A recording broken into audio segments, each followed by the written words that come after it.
বাপরে বাপরে, কি শীত পড়েছে! শীতের দিনে একটুখানি এটা সেটা খেতে মন চাই, কি খাবো ভাবতে ভাবতে আঙুলটা কামড়ে দিয়েছি।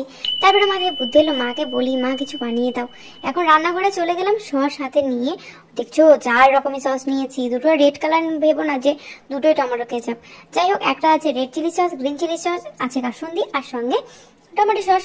তো যাই হোক, এখন নিয়ে মায়ের কাছে বাটি নিয়ে তখন থেকে ঘুরঘুর করছে। মা বলছে একটা কিছু প্লেট নিয়ে আয়, শুধু কি সস দিয়ে খাবি? মানে সসটা কিভাবে নিয়ে খাবি? তো আমাকে মা এখন গরম গরম একটাই তুলে দিল টেস্ট করার জন্য, তারপরে দুটো দিল।